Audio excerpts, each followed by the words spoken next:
I was listening to the story about, it was a story of a family in Washington, and the little boy called the Bigfoot the Cowboy Man. And he had, apparently it had made an effort to steal this kid. And it hit me.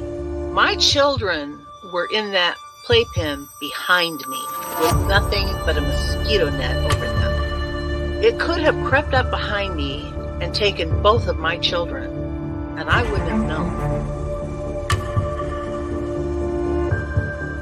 Father just got like a Mustang or something from Wyoming, okay? He had it out in the corral because he couldn't put it in the barn in the stalls with the other horses. It would kick and made all the other horses nervous. Had a Seminole Indian working the horse trying to break it every day. So they had it out in the corral. This skunk ape snuck up behind this horse and grabbed it on its hind quarters. This particular horse kicks out, jumps over the corral, runs into the pasture, to get away. At this point, the rancher's out there just blasted away with the dirty. Skunk ape runs into the swamp. I went up there one day after that, or 2 days after that. I went up there and sat in silence up there, and I'm telling you, man, it was free. It was crazy. There was a crazy vibe up there still. I did what I could to kind of get things under control, but I told her, I said, you need to get off this property. I feel like no matter how strong you are, it's almost like standing in the ocean. You can't stand still without moving your feet. You're going to get knocked over eventually, no matter how strong, whatever. You can't withstand a barrage of weird spiritual energy.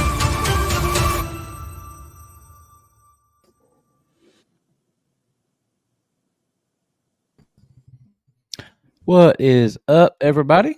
Welcome back to Paranormal Odyssey. I am Wayne, your host, joined as always by my partner in crime, Miss Tiffany. What's up, man? Not the temperature. So, I've already changed my shirt. This is the third shirt I've put on, and it is still cold. I'm telling you, man. Tiffany changed her shirt right before the show with the camera on and everything. It was so inappropriate, y'all. Lie like a freaking dog. She cut the camera off. I didn't get a show.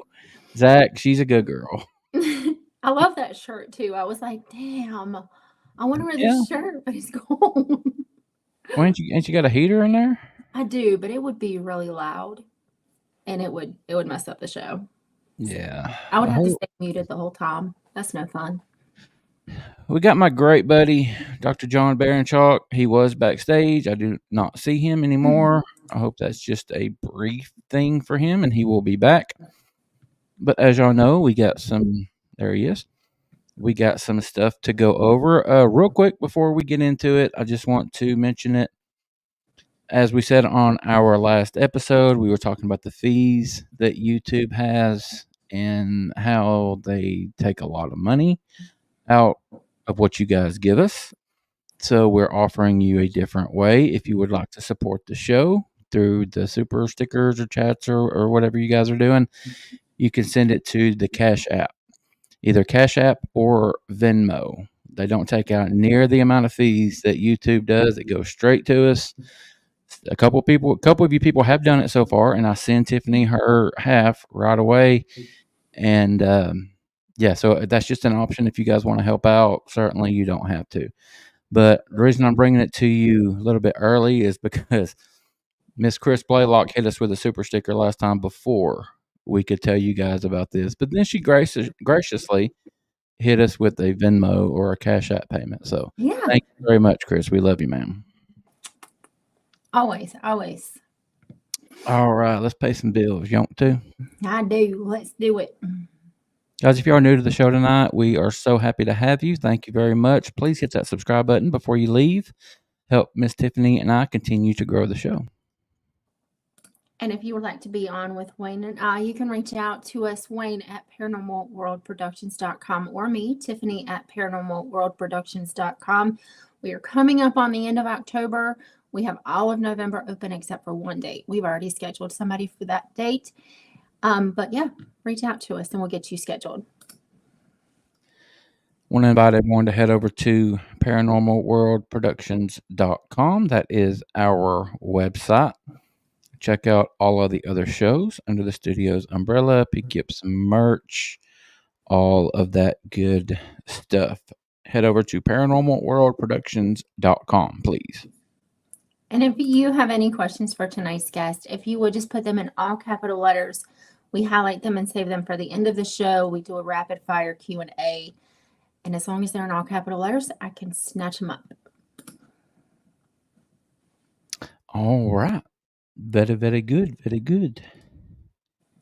I'm just getting back from the Ohio Spirit of the Forest Ohio Festival. I literally got back day before yesterday, Sunday afternoon, Sunday evening.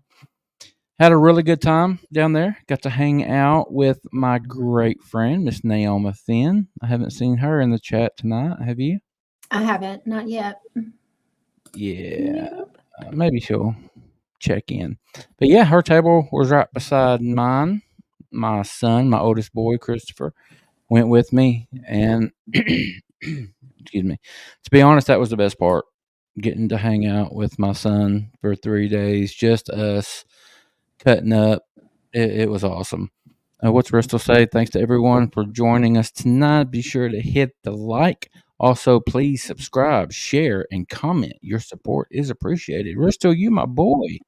Yes. Thank you, sir. Bristol, I hope you came through the storms all right. We were worried about you there for a little bit. I was like this nervous hen. I mean, because I'm looking at this and it's like, I talked to Thomas Dougal. He's in Florida. David Shealy's in Florida. Ristle's in Florida. And it was like making a direct beeline towards Ristle. And I'm like, the Weather Channel was on at our house nonstop, no matter what time of day it was. And I'm just like this worried mama. Yeah, I mean, that's the truth. And you text me that morning, the morning that Milton was going on, or the morning after Milton, and said no one's heard from Ristle since 11 something last night. Last we talked to him, his fence had damage, and they lost power. And then no one had heard from him. So I got on the Discord and messaged, and no one heard from him for how long? I don't know why that was, but he is okay apparently, because he is in there talking. We wish everyone in Florida the absolute best, and everyone in North Carolina, Tennessee that's still suffering. Prayers be with you. Absolutely. Well, it's scary. It was scary. Mother Nature is amazing. It is. Well, and you know what? And it astounded me too. And I know a lot of people probably, just listening to the interviews, the guy said, I prepared for a hurricane. Okay. I prepared for a hurricane.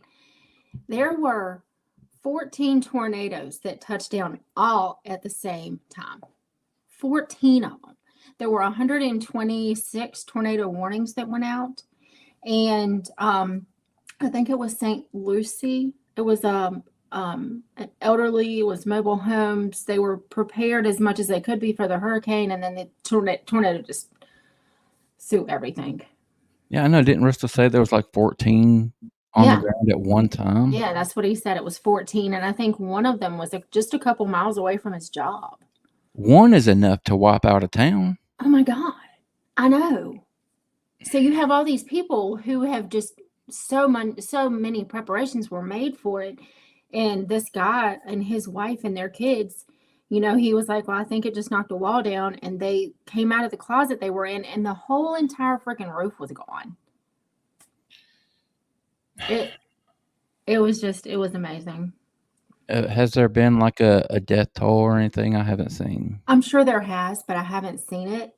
I know from just the mobile home, it was 38 people from that little area. That died? That died. 38 from this mobile home community? In St. Lucia. And then the last one I seen, I'm sure it's more than this, but this is just the last death toll I saw, which was a few days ago. It was like 8, I think. But like I said, I'm sure that's not updated. But it was crazy. It was crazy. Yeah, my son and I, we were driving up to Ohio that Thursday, and one thing he was talking about was how because we crossed several rivers, but the same river, like several times, Tennessee River and Ohio River, several times going up there. And the further up you got, it seemed like the nastier the water got. Like it was like poop brown Yeah. in places. And my son has a boat that we go out on several times a year, and it's sitting down here at the marina, and he gets it out every summer and stores it at his house.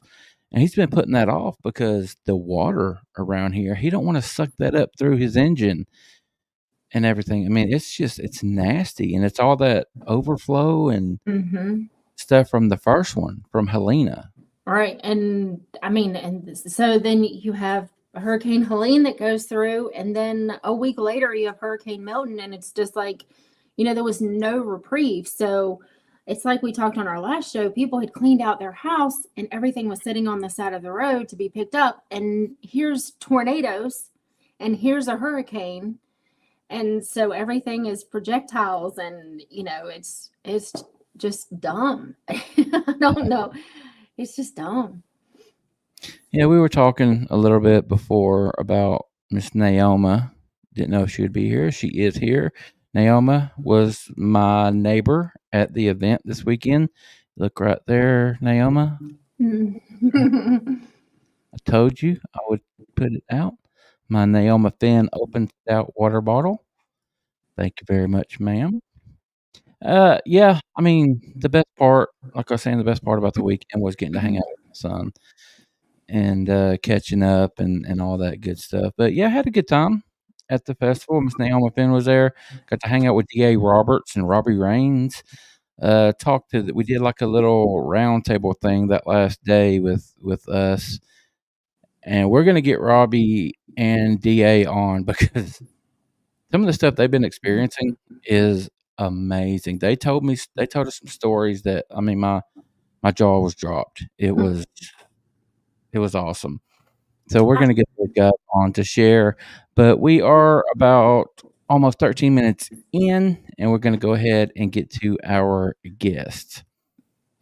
As if you have followed the show for any time, y'all have heard me mention this gentleman 1,000 times. Dr. John Baranchok is one of my very best friends. He is an awesome guy.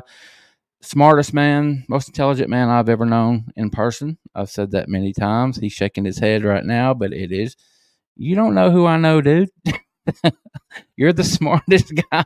You're the smartest man I've ever known. And he just has this way of explaining things to make it to where anyone can understand it. And I respect that so much about him. So yeah, all of that said and out of the way, we're just going to get to him if you're ready, ma'am. Absolutely.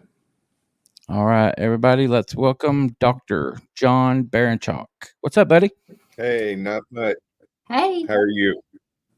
Doing very, very well, buddy. I've been looking forward to this for a while. Let me get you over here where you need to be. There you go. How you doing, buddy? Hanging in there. Getting a little bit. I'm hearing myself when I speak. I don't know if that's a problem or not. I'm not hearing any kind of echo. Are you, Tiffany? I'm not hearing any echoes. Guys in the audience, let us know if you're hearing an echo from John, but I'm not. So it might just be one of those things on your end. Okay.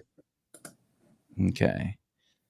All right. I'm just going to pop this up here real quick for John and say hello to our good buddy, Walls. This chat is moving, y'all. I'm sorry. Oh, and we lost John. What? Oh, no. Well, if it makes him feel any better, there's no echoes. He sounds good. There's no feedback, and they don't hear anything odd. There, let's get him back. There you are. You okay, bud? Yeah. Yeah. Oh, well. I'll deal with the echo. Okay. All right. Did you see our good buddy here? Yeah. we pop that up every once in a while just for a laugh. God love him. I love Walls so much. Walls is a part. He's the VP of Manimal Research. John has been a member since the beginning of my organization. John reached out to me through some old members of ours, and we just became instant friends. John is one of these people that I can count. I mean, it really is a plus. He's a PhD. He is a doctor in psychology. So it is a definite plus to have one of your best friends be a psychologist. You get free therapy anytime you want it. So so that's awesome. John, give everybody just a taste of your background. What exactly you do? Well, right now I'm medically retired, so mostly I sit on the couch. Um, but my training is in neuropsychology and pain psychology. Neuropsychology is understanding the brain and behavior and helping diagnose traumatic brain injury, dementia, helping families cope with those things. And pain psychology is helping people cope with chronic pain situations. I got into Bigfooting about 7 or 8 years ago at this point with Naomi Finn. Now that echo's gone on my end. Can you still hear me? Yeah, sounds great. Got into it through BFRO with Lori Wade and Charlie Raymond, who are two good expedition leaders. And after, I guess, a year and a half of doing that, I saw the science going on in there. Hey, Ristel. But I also saw where the science, we're still doing observational science, and that's only one part of using science and the scientific method to explore things. And I saw that we needed to get into experimental science because most fields of science, they start with observational science, but then relatively quickly move on to experimental science. And we just haven't been doing that. What we're doing is the equivalent of, who was it? Isaac Newton with gravity and the apple dropping. Was it Newton? We're kind of doing the equivalent of walking around the orchards, watching the apples drop. But we're not doing any kind of experimenting to better understand that. And we've been watching those apples drop now since before the Patterson-Gimlin film. And I just think we need to not stop doing observational science, but we need to include experimental science in our tool bag if we want to become a serious area of scientific research. And barring getting a body or three, I think it's the experimental science that's going to give us what we need. Even if we get a body or three, we're still going to need experimental science to link all the phenomena that we experience to the Bigfoot. DNA of an unknown species doesn't tell us what the unknown species is or was.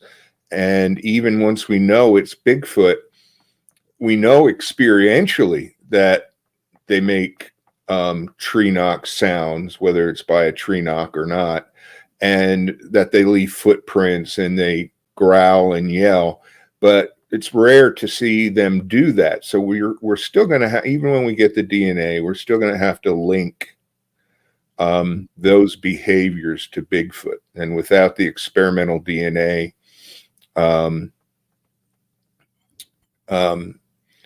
even with the DNA, without experimental research, we won't be able to create those links. Yeah, John, you touched on a couple things. You mentioned a couple things, excuse me, that I would like to touch on in this. The first being, if I heard you correctly, you believe that, or do you believe it's possible to prove the existence of this being without a body? Can this experimental research, can that be done without a body? Yeah.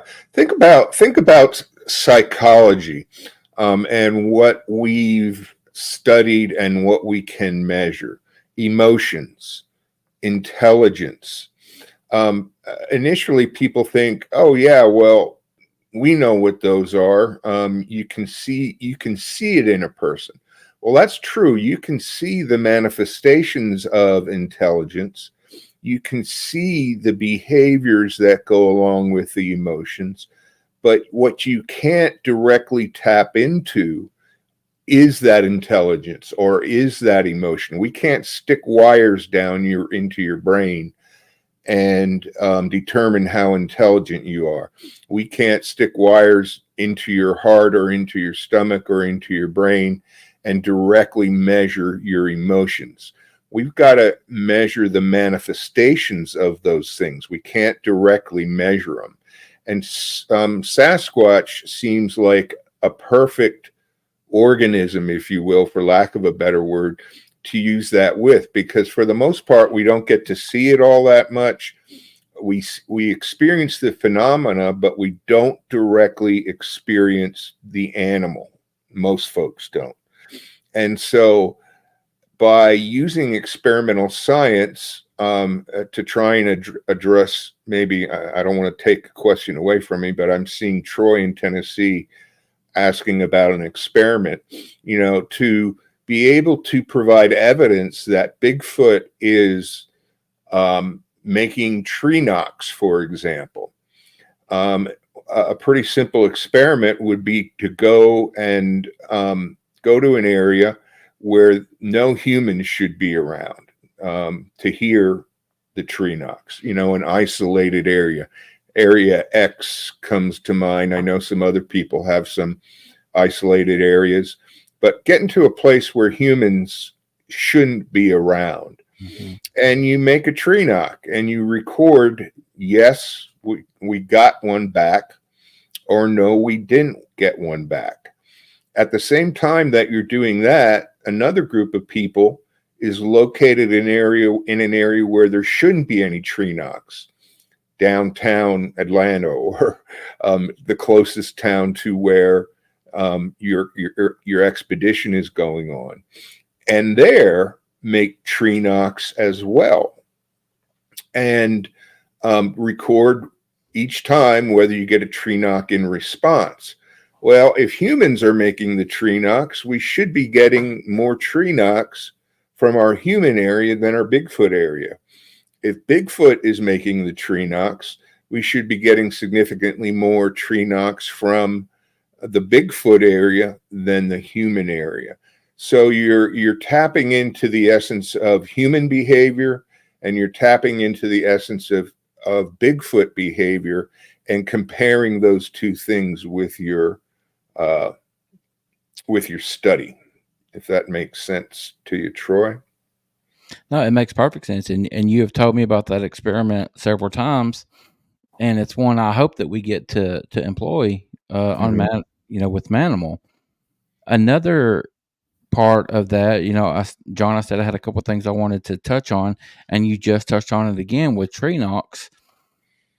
Brian, my co-host on that Bigfoot podcast, host of Sasquatch Odyssey, he and I have been talking a lot over on that Bigfoot podcast about tree knocks. There's a debate going on right now. Is it actual tree knocks? Or are they hitting trees with wood, or are they making vocalizations? Have you given any thought to that? Like tongue pops, like when we were a kid, the kind of thing? Yeah. I mean, are they able, with such mass to produce that at a louder rate? I mean, have you given that any thought? I've given that thought. It's tough. It's a tough subject. You'll notice even my grasping Sasquatch background here. We've got a Sasquatch holding a stick. I don't know how many Sasquatches walk around the forest. Well, I don't know how many Sasquatches walk around the forest, let alone walk around the forest with sticks in their hands, ready to do a tree knock. And so I certainly remain open to the possibility that it's being done other ways. Dr. Meldrum, in his Legend Meets Science book, the original one, not number 2, number 1, he talks about how there's evidence that I think it's primarily apes have what he calls a vestige bellow in their body, and that he believes that they can magnify the force of, and therefore the intensity of the sound, by using these bellows. Of course, we've already mentioned the tongue clicks, the teeth chomping together, them using their hands as an amplifying or a megaphone system. So I guess the main point is, I think these are all good hypotheses, including tree knocks. The only tree knock I ever heard came in response to a good friend, John Eves, may he rest in peace. He just picked up a stick, likely tested it on a tree so that he knew the stick wouldn't break, and made a tree knock. And within seconds, one of those crystalline, hit it out of the ballpark kind of tree knocks came back to us. And so it was I'm not prepared to dismiss the possibility of using wood on wood, but I think these other hypotheses have to be explained or examined, and it's going to be a bit of a challenge to do that. If we get a body, and upon autopsy, no one likes to talk about it, but if we're going to bring the science of anatomy and physiology to understand Bigfoot, it's not going to probably be enough just to get a body and observe it. Autopsies or dissections probably are going to happen, which is what makes it so distasteful to me, and why I wrote my book, because I think we can get there without a body. But we're going to have to look for those vestige bellows in the Bigfoot's body if that's what's causing it.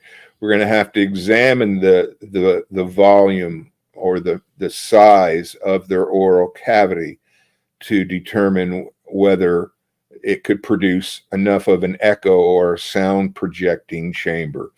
And so I think they're all good hypotheses. I think they need to be scientifically examined. Yeah, that's very well said. All right, moving on a little bit, John. I would like, for those that are watching tonight that don't know about you and how you got your interest in this topic, because you're very, very clearly an educated man. You're a man of science, very, very well spoken. That's not common.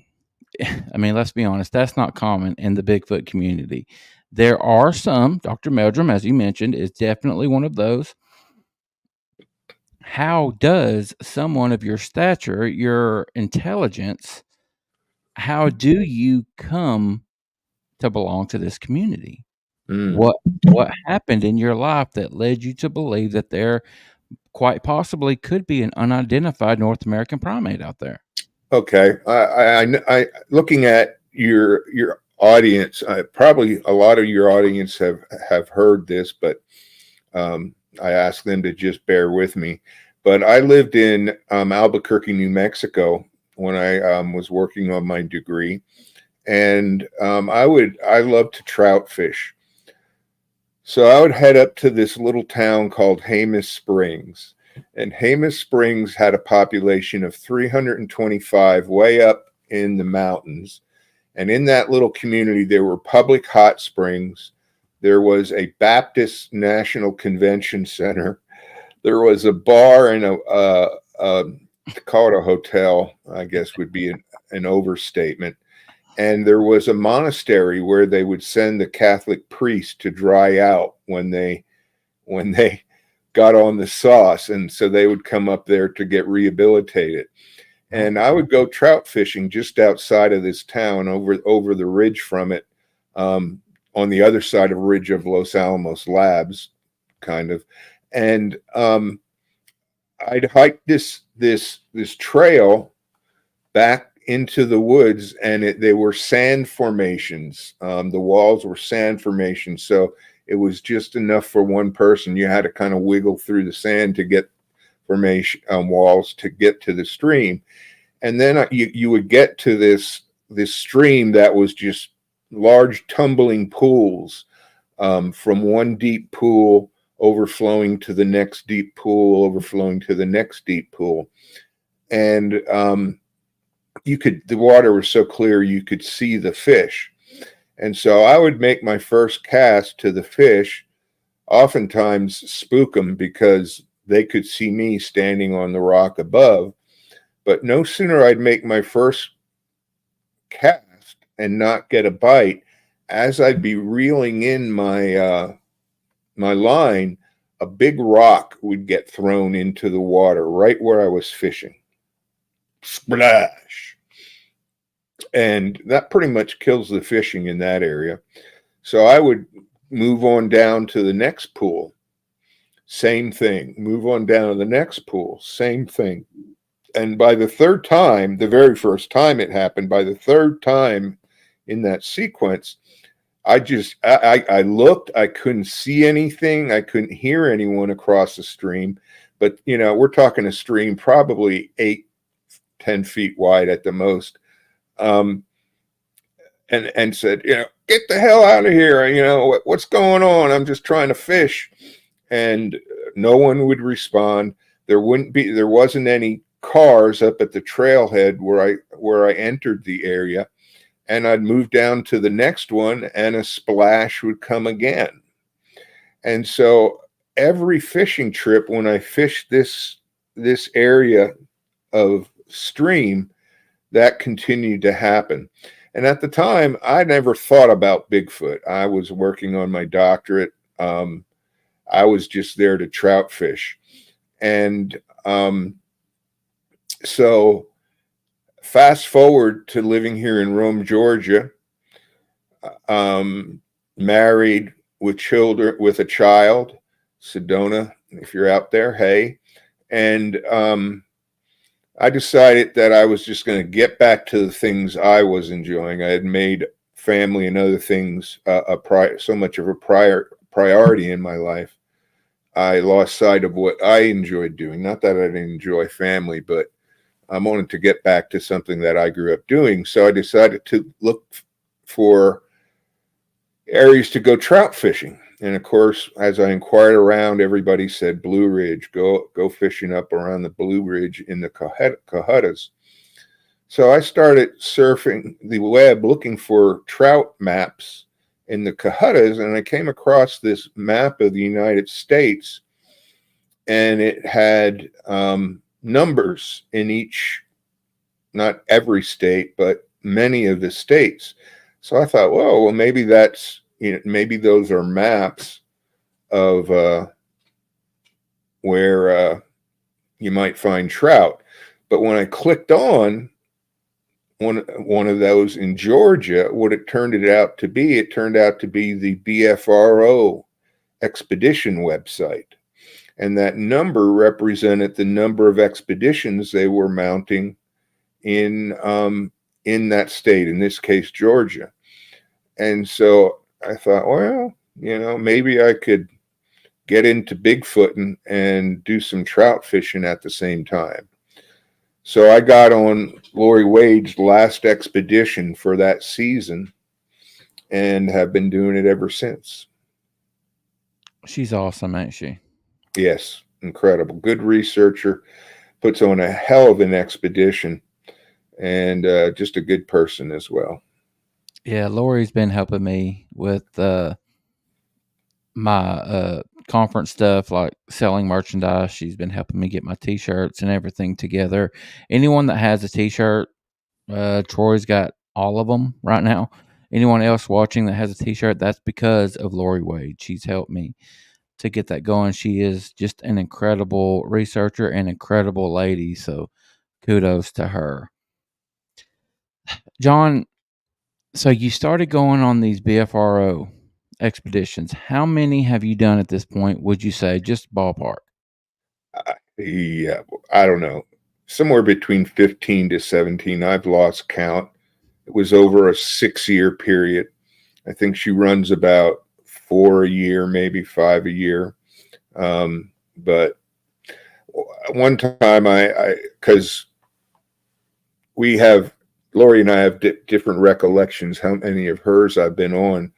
So one time I gave it a count and calculated the hours that I spent actually in the woods looking for Bigfoot, not including the 2-3 hour drive to the expedition, the hours to set up, the hours to eat, just actually getting out in the woods and doing an expedition. And it came to over 300 hours of boots on the ground looking for Bigfoot, learning how to look for Bigfoot.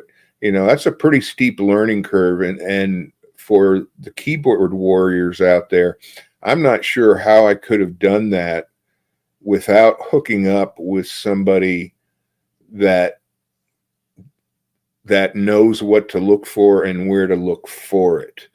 It doesn't surprise me when I hear stories about hunters who have hunted their whole lives and never encountered a Bigfoot, or trout fishermen, or because you hear those stories from people who are polite and true skeptics. And it's not surprising. Some of it is, I would have never thought hanging out at a graveyard would be a good place to have a Bigfoot experience. Not in my wildest dreams.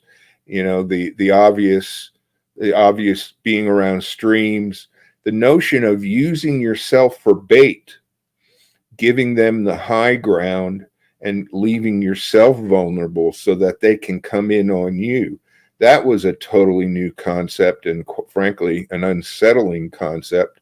Right. And so, 320 hours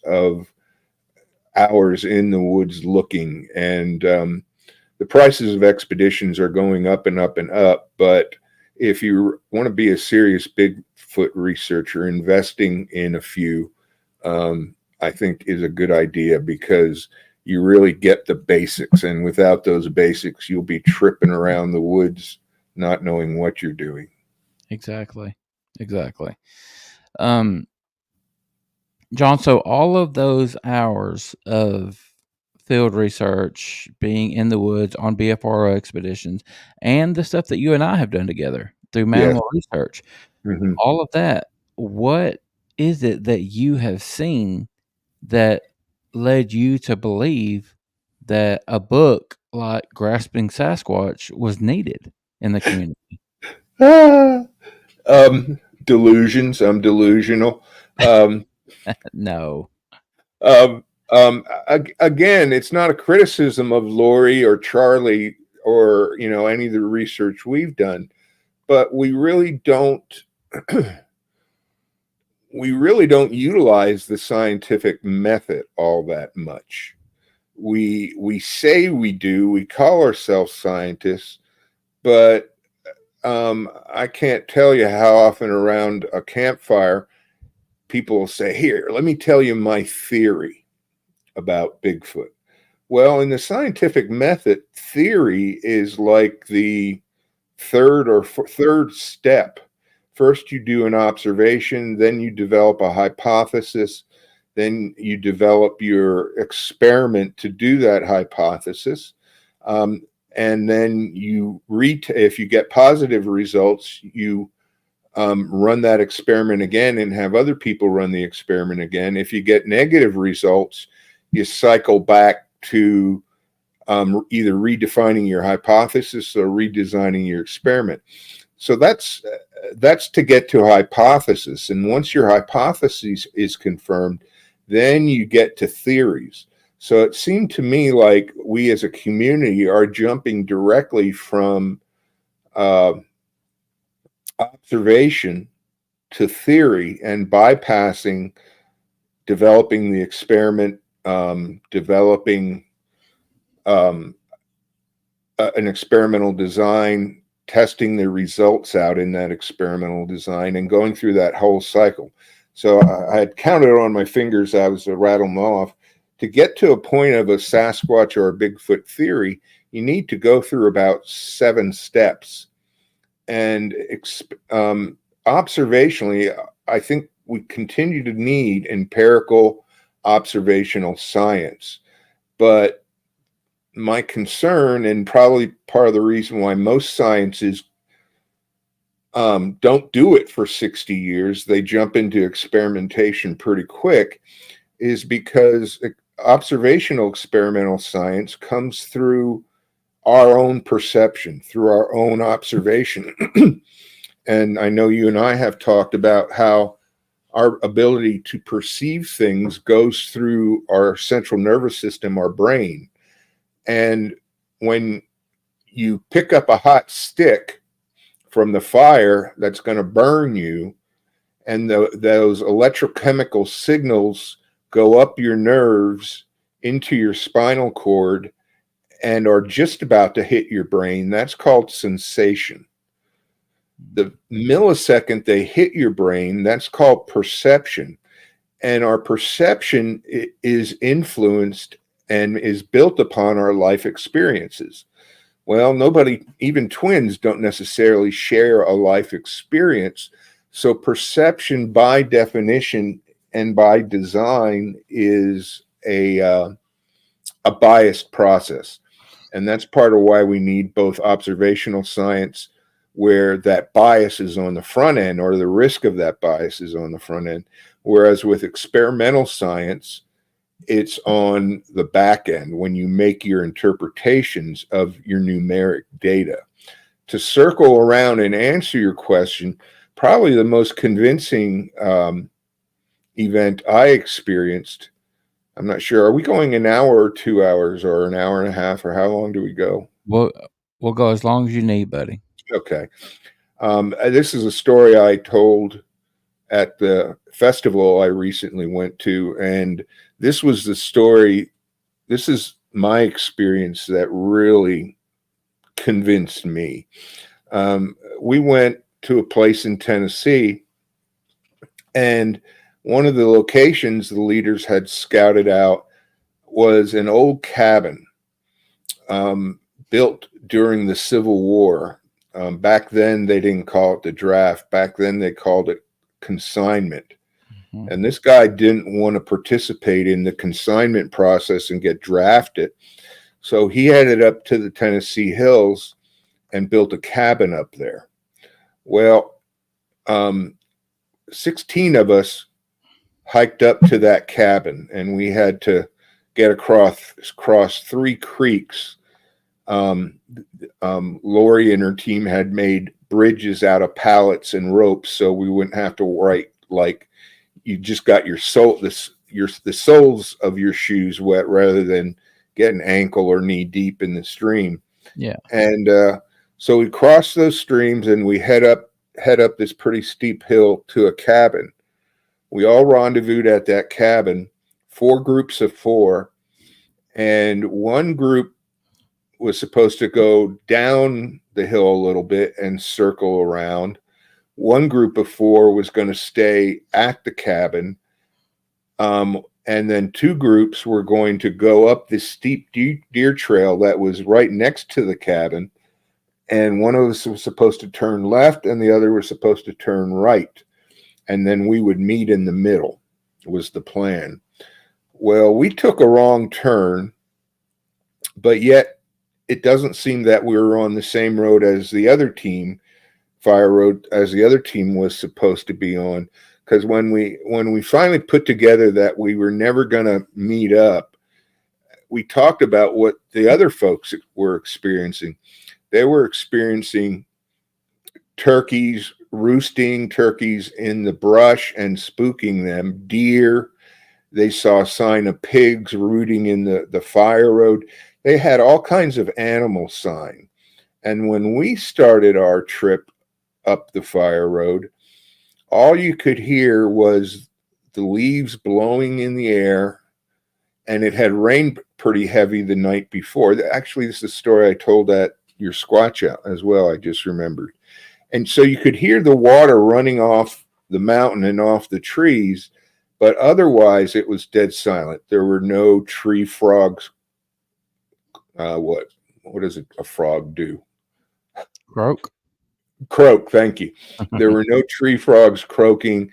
There were no little, squirrels or chipmunk kind of sound, scurrying in the leaves from the trees.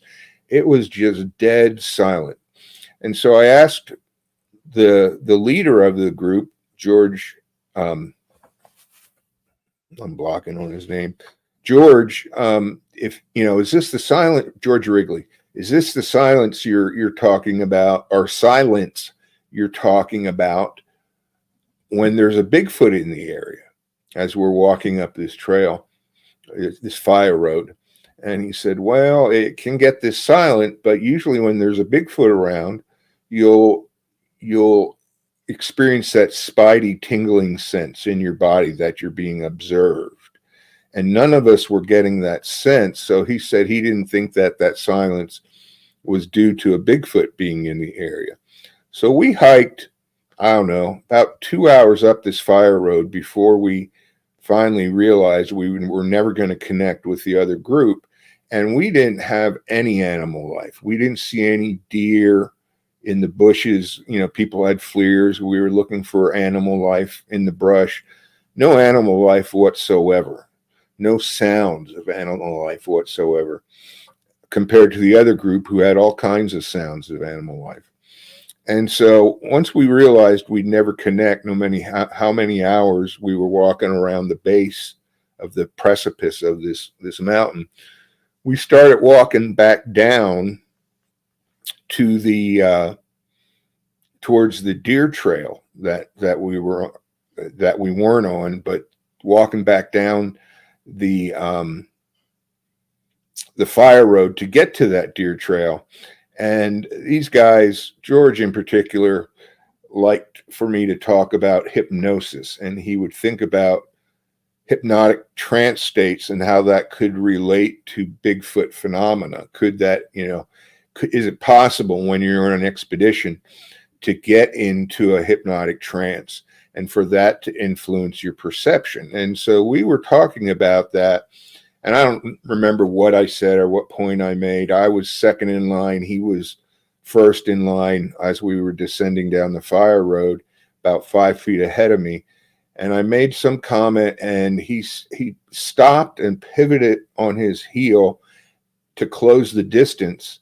And he got out of John, about to say John, but all he got out was the J sound, and a bomb went off over our heads, is what it sounded like. It clearly was a tree either falling down or being pushed down. The way it cracked, and I mean, it sounded like a crack and a bomb. I tend to believe it was a pushover. But we, with raining, you couldn't really rule out, water eroding and a tree falling over. But immediately after that happened, you then heard the leaves, and something sounded like it was rolling down the hill. Well, when that bomb went off, there were 4 of us in line, and George and I, we scattered like cockroaches to the right. Mark Ogleby, who was bringing up the rear, he scattered like a cockroach to the left. And then, oh geez, I'm sorry, I'm having problems remembering names. I call him Braveheart. Geez, I want to remember. Maybe his real name will come. Dan Kegley. Thank you, Dan Kegley. He didn't scurry. He pivoted on his heel and reached for his K-bar knife and was looking uphill because this sound of things coming down on top of us. I thought we were going to get hit by a rock slide or a log slide. It was that the explosion was that loud, and the sound of things tumbling down this mountain at us was really pronounced. So I thought, oh shit, we're gonna get hit on the head with a rock. And that didn't happen. Nothing hit the road. And as you're supposed to, we were trying to debunk what just happened. We were looking up the mountain, trying to see if we could see any figures fleering up there. we couldn't see anything, but in about the half hour it took us to try and debunk it, one time I looked up and I saw this fine mist of dirt coming down, and it really wasn't, it was dust particles coming down on top of us. And actually I smelled them before I saw it. If you've ever done any gardening and used loam, it's a very rich kind of mulch type of soil that you get when you have a mulch pile. It's got that sweet rotting smell. You could smell it, and then I saw this big cloud of loam coming down on top of us. So we renewed our vigor in trying to debunk it. To make a long story short, we couldn't debunk it. All of us in that group were over 40 at the time, and so, but we had grand plans to hike back up the next day in the daylight and investigate further. So we took 2 stout sticks and put them vertically in the ground to make a standing up X where this tree fall versus bluff charge, I think ultimately is what it turned out to be, happened. But the next day we were all too sore and beat to hike back up that both those hills or mountains to get back to where we were. But Daniel Mixon was fresh out of the Army, deer hunter. He decided he was going to go up, and we told him how to get up there and look for the X on the right side as you're headed up. He found it and looked around for a few seconds and immediately found a huge footprint. He never thought, and no one thought to even suggest to him to bring a casting kit. So he runs back down the mountain, back into base camp, and says, I found a print. I need a casket kit. And took one of the other people that was very well experienced in casting prints with him. And they went up there with a hydrocal cast kit and, set it up so that they could make the cast. And as they were letting it cure, they decided to look around a little bit further. And the night before, when it occurred, the only thing we did was we were looking uphill, because that's where this landslide or bluff charge or whatever it was. That night I really thought it was I really continued to think it was a landslide, just because when something's tumbling down a steep hill, you can hear that rhythm, and then all of a sudden it'll hit like a rock or a tree, and it'll become airborne, and it'll get silent until it hits the ground again, and then that'll happen. It'll start that tumbling sound again, and that's what we heard, and that's what made me convince me that we were going to have a landslide down on us. But not the first tree, not the first rock or pebble ever reached the fire road we were on. So while they're letting that cast cure, they decide, I don't know if they noticed, I think they noticed a bark tear just up the trail a few feet, but this on a tree, 15 feet up on a tree, they noticed a fresh bark tear. But it was on the downhill, the forest road drop-off side of the road. And when they saw that bark tear, they looked down on the ground and found another what looked like a partial adult print there. But because part of it was over the edge and part of it was on the edge, it really wasn't castable. And then they looked down over the edge, and about 10, 15 feet below the drop, it plateaued out to a flat area, kind of a cliff. And on that cliff, I think they counted between 35 and 45 juvenile and infant Bigfoot prints. Oh my God. Yeah. And so that really blew them away. and I've lost track of my story. But why that is so significant is after that tree explosion or that tree push down, after we tried to debunk it, we got down to where the deer trail was to make our final descent down to the cabin. Well, right before we got to that deer trail, the group that was down at the cabin radioed up to us and said, "Are you guys walking down the deer trail, or are you walking down the fire road?" "We're walking down the fire road, 10-4." We get on the deer trail, and the deer trail was really slippery because it was very steep and kind of almost like a clay base. So you could trip and fall real easy going down the deer trail. And so we were all having to carefully pick our footholds going down, descending this steep deer trail. And the radio comes on again and says, "Are you guys on the deer trail, or are you guys on the forest road?" "We're now on the deer trail." "Why in the world do you keep radioing to us?"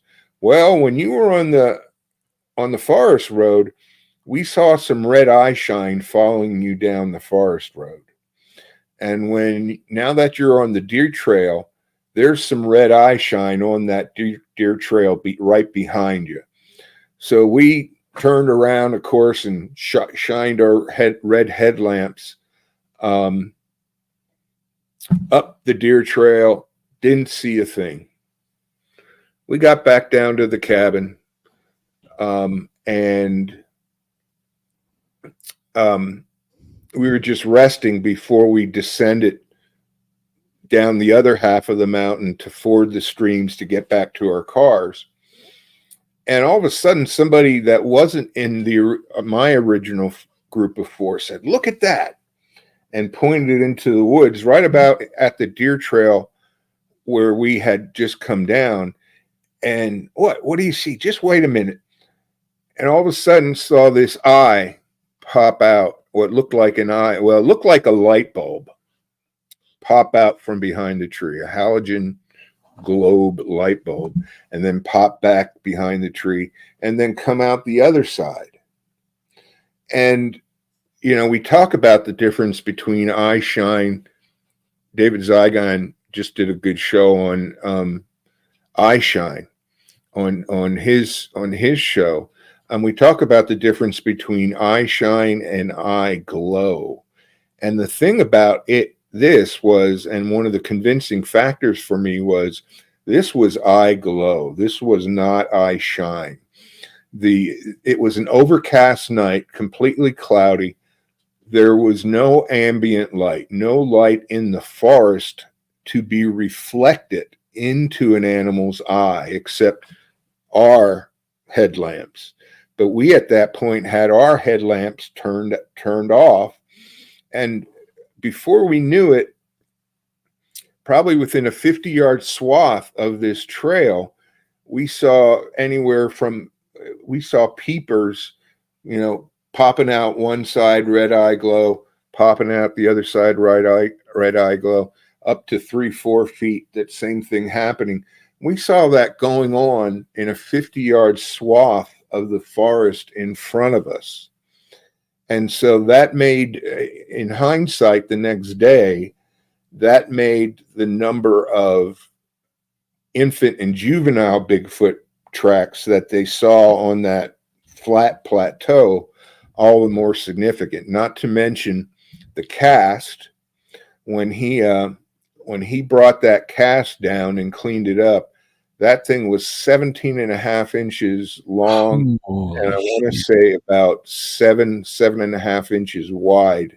Damn. At the narrowest point. And as is the protocol, you find it, you own it. So I'm sure Daniel still has that cast. I know I would, but it was the first authentic Bigfoot cast I had ever seen. I've seen the recasts, but I never saw a real fresh one. And this thing, it was almost like looking at an X-ray, because you could see every joint in the toe, The great toe in this cast, the joint below the great toe you can't see, but the joint below that, you can see the imprint, but you can also see the dermal ridges on the very last joint of the great toe, and you could see the dermal ridges on all the toes. You could see the mid-tarsal break in the cast, and you could see the dermal ridges on the soles of the feet. So that experience pretty much made me a complete believer, I guess. Long way of answering your question. Yeah, I mean, I guess it would.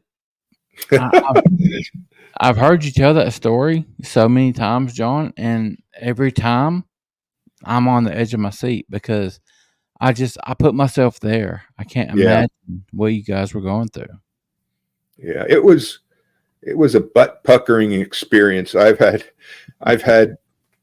2 Class B encounters which were butt puckering, and that was my second butt puckering experience. But it's interesting when that fight flight response kicks in. What happens? George and I were so engrossed in our conversation, although we scattered like cockroaches when the light comes on, we didn't scatter far enough, and heaven forbid it would have been a landslide. We probably would have been killed. Braveheart there turning on his heel and going for his military K-bar knife to fight what was ever coming down just amazed me. And when we talked about that, we were talking about fight flight, and I was talking about how it was essentially associated with anxiety and increased levels of arousal. And he said he was dead calm. His heart wasn't racing. He was just like dead calm, ready to take on whatever was coming down. Dan Kegley was. Yeah. All right, let's go to some of these questions that we have. We have just a few of them. The first one is from our great buddy, Kevin Jones. Yeah, I have a problem with that. I don't know how you can hear a cluck a mile or more away. Talking about the sound. Tree knock sound, yeah. Again, and one, you'd have to have a good echo chamber. Yeah. And so is the orifice of the Bigfoot a big enough echo chamber when combined with their massive hands to create that megaphone sound? If you practice for a while and get a good bit of suction between your tongue and your palate, I'm not getting much suction at all, but you can produce a reasonable amount of sound. Now, whether that's enough to go over a mile or 2 miles in the mountains, I don't know. I'm not so much saying that that's what's happening. What I'm saying, Kevin, is that's one hypothesis that needs to be investigated. Janice Carter says that they've got trees, hollowed out trees, that they put their mouth up against the hole that leads to the hollow, and use that hollow dead tree as an amplifier. And she says she could show us some of these amplifying trees. So I'm not saying that's the way it is. I'm just saying that's one hypothesis, not a theory. That's one hypothesis that needs to be investigated. If bellows are part of that, I don't know if and never in person have I, but if you've ever heard an ape beat on its chest or bellow, it seems like that's a pretty loud sound. And so, I think it's possible for the creature to have a large enough cavity either between its mouth or its vestige bellows to amplify what comes out of its mouth. Yeah. But again, I'm not saying that's the way it is. I'm just saying that's one hypothesis. All right, moving on, Joe Pat. John, Bigfoot are masters of hiding or disappearing. Do you have a theory as to how? I know the hypotheses that are out there as to how. It's unfortunate that we think, and this isn't Joe Pat. This isn't criticizing you, calling it a theory. You're in good companies. You're in good company. Most of the community that we're in call all these things theories when we've never really even done hypothesis testing on them. But you choose your hypothesis. Think about how often you've been in the woods that are occupied by big cats, are occupied by bear, for that matter, occupied by deer. Now you're going to see deer more frequently, but you can be in the woods for years with a population of big cats in them and never see a big cat. You can be in the woods for years and never see a bear. And so, we're stepping into their world, and these things have instincts. I'm convinced they're instincts rather than intelligence. These things have instincts that have allowed them to survive in these dense woods for the species for centuries. And so I think certainly one possibility is they're just good at camouflaging, good at disguising themselves. I don't believe or disbelieve in woo either way. I think I'm open to it, and I think it's something that also needs to be experimentally investigated. But the notion that they're popping in and out of another dimension, I think, at least in terms of quantum physics, if you do any reading of quantum physics, or either of I think Ron Moorhead now has 2 books out involving quantum physics. One of them's called Quantum Bigfoot. I don't know what his latest one is called. Given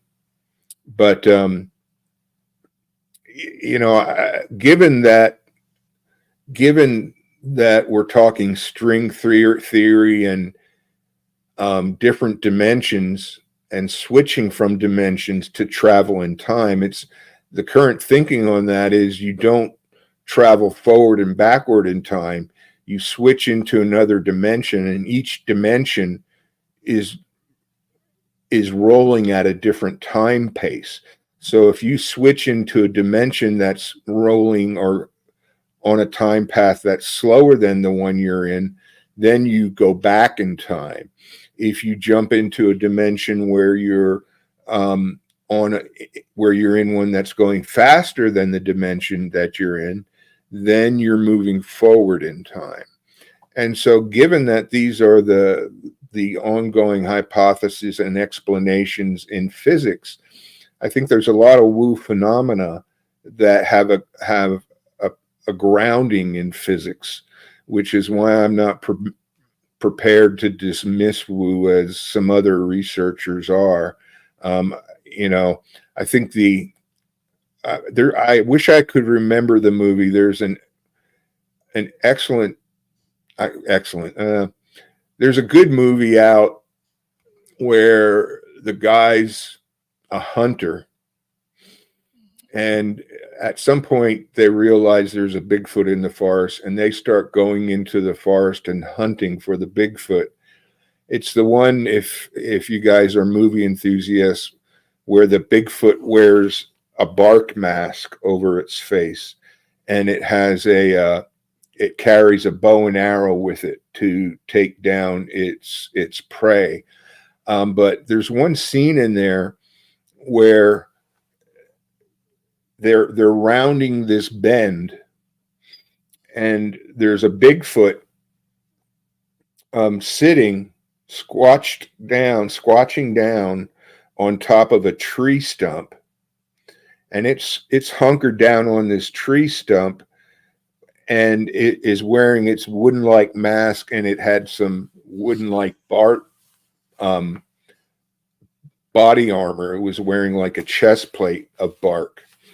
And after the whole group gets by it, the thing stands up, and you realize in the movie, as you're sitting there watching the movie, you realize you've been watching and visually perceived that bark and never really ever thought about it being a Bigfoot until it stands up and reveals itself.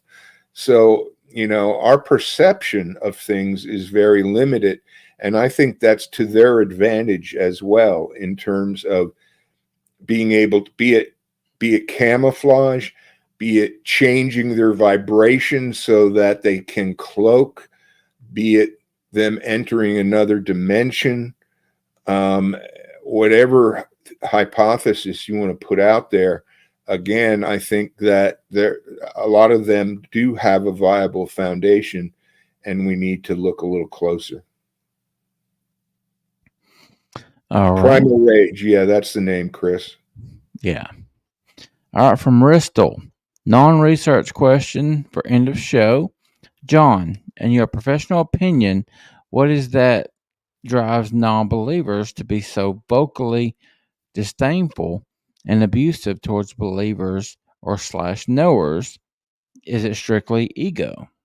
Boy, that's a Bristol. Thank you. I don't know if you got my book, but that's a question that I address in my book. Actually, that's kind of a softball lob of a question to me. Number one, to revisit the issue of perception. Again, our perception and how we perceive things through our senses is biased by our life experience.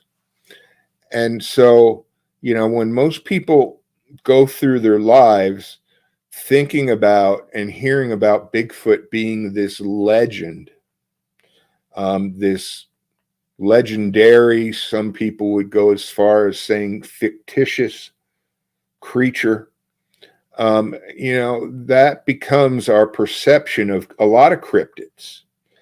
For some reason, I'm really open, maybe because of my experiences, I'm really open to Bigfoot. But when I see a show about Loch Ness, I generally just skip it, because it seems to me that's been researched to death and they've never been able to prove it. So I don't, we all pick and choose our cryptids based on our own perception and our own biases. But one of the concepts in my book I call incredulity bias. And to break it down a little bit further, incredulity is when somebody has an incredulous reaction. An incredulous reaction being, no effing way, no freaking way, that can't be possible. They just don't exist. That, you're imagining things. Well, I was up at the Smoky Mountain Bigfoot, the last one I attended, second to last one I attended. And at the end of that conference, they have a kind of a panel discussion where all the speakers come up onto the stage. And you can walk up to the microphone and ask whatever question you want to ask. And some person walked up to the microphone and asked the panel a question about mind speak. And, do you believe that these things can communicate telepathically through mind speak? Well, one, I'm open to telepathy. I'm open to telepathy in humans, And so I'm open to telepathy in other creatures as well, be it instinctual or something else.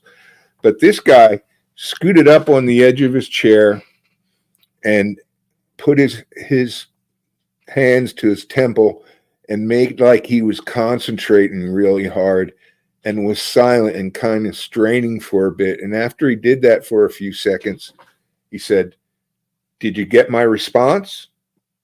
I used mind speak to give you my response. And so that's what made me come up with the whole concept of incredulity bias.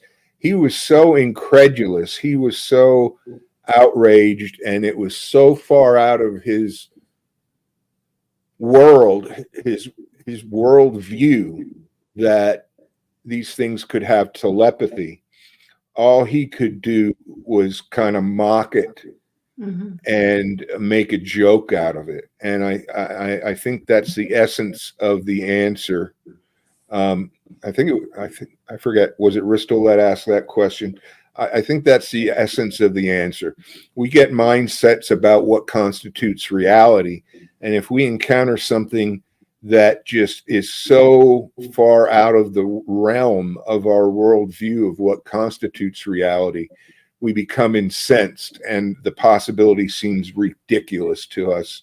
And we immediately criticize and put down anyone who might think such a pile of trash, so to speak. I'm not saying that is a pile of trash, but that's what it is to the person who's doing those put downs and mocking and such. Okay, let's move on to Troy's question.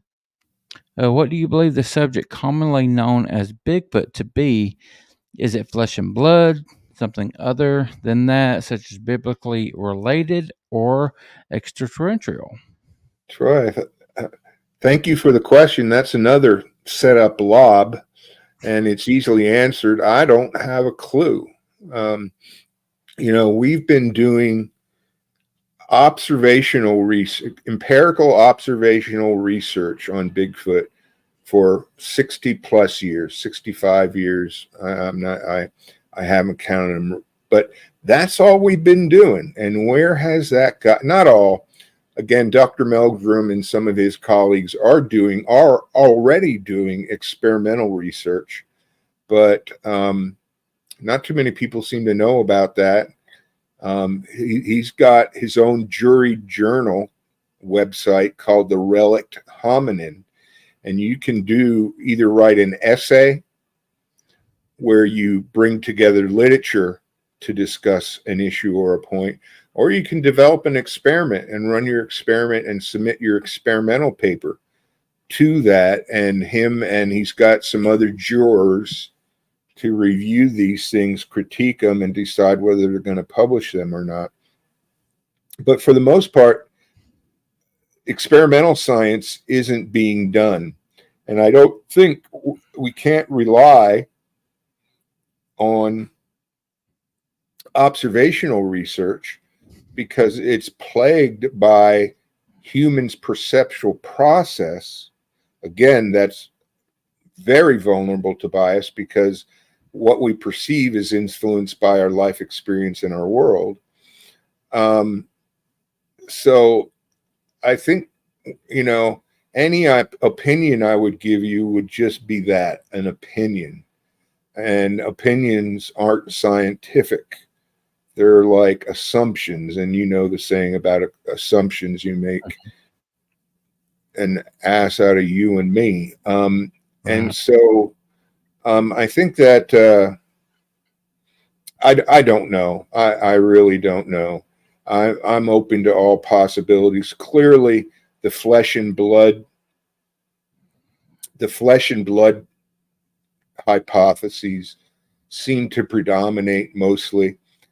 We've got to ask ourselves, and this isn't a criticism of Dr. Meldrum, but we've got to ask ourselves, is that the most popular philosophy? Because one of the most well-known researchers in the community supports that and pushes that belief system. And so when an expert touts that particular approach, it's only logical that you're going to buy into that approach. But I think any science that relies on human perception, which morphological anthropology does, I think the chance for bias happening is on the front end of the experiment or of the study, whereas when you use experimental science, the human brain, in terms of what does this mean or what's causing this, that doesn't come in until you get your numeric data in front of you and you start looking at your numbers and trying to interpret your numbers. And that's where the potential for bias comes in. In experimental science, it's on the back end. And so I think until we start studying all these possibilities, both flesh and blood and paranormal or supernormal or interdimensional, if you're not offended by woo, call it woo. I think we've got to start studying those before we can say we know or we believe anything with any certainty. I've got a study in mind to study mind speak, and it's an experimental study. And so it is possible to study those kind of influences through psychological experimentation, even though it might be considered woo or paranormal. Yeah. Yeah. All right, John, tell everybody where they can find your book.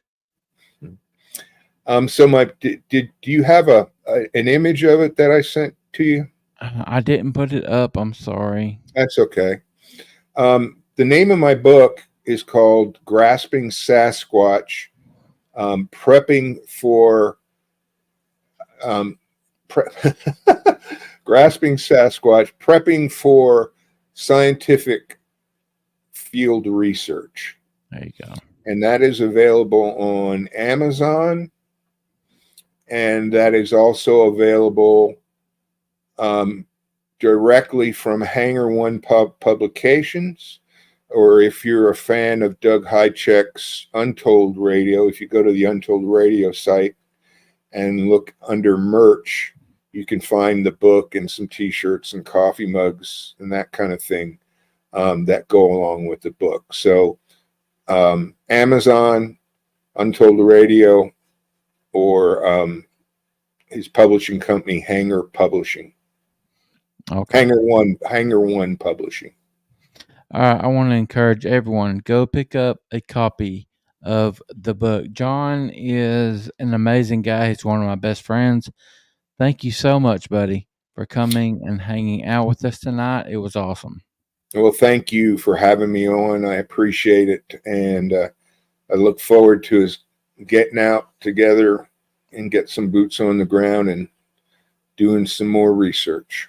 Yeah, we got some animal research investigations coming up. I know you're going to be a part of it, and I can't wait, buddy. Thank you so much. Yeah, and thanks to all the familiar names, Troy, Ristel. I can't see who else was in there, but I recognized a lot of names that used to follow my podcast. So thanks for being here. I appreciate you guys very much. All right. Thank you so much, buddy. Enjoy the rest of your evening. You too. Thanks. All right. Bye-bye. Bye-bye. Amazing. All right. I love that man. I do. I love that man. He's a brother. I can't. You guys have heard me so many times reference Dr. John Baranchok. Well, just what an awesome guy he is. I love that man.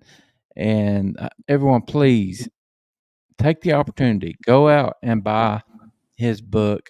You will not regret it. Please go buy his book. It would mean a lot to us as a show, Paranormal Odyssey. Please go buy his book. We would appreciate it. Yes. Absolutely. All right. You got anything else, ma'am, before we get out of here? No, just come back and see us Saturday. I looked. Well, I think Friday we're going to try to do a members only, right? Oh, yeah. See, I'm cold, so my brain's not working. I mean, it doesn't work properly anyway, so now it's like half of that. So yeah. Who we got Saturday? Her name is Sin Schrader. Yes. Then Schrader? Sin Schrader Hill. Okay. Yes. All right. Very, very cool. And Friday, we will do a members only. We will find some creepy videos to share and just hang out and have a good time. Yep. It's always a good time. All right. Say your goodbyes, ma'am. Bye, you guys. It's good to see you again. I missed you so much. And we'll see you Friday. All right, guys. Thank you so very much for everything, all of the support. We love you. We thank you. Real quick, we had. Oh, yeah. I'm dumb. I was going to remind you so you didn't forget, and I forgot to remind you not to forget. We had a couple of super or Venmo payments. Miss Chris Blaylock and Troy both hit us with $30. Thank you so very much. We love you guys so very much. Thank you. You're awesome. Yes. All right, guys. We're going to get out of here until we talk to y'all again. Y'all take care of yourselves. Take care of each other. Bye.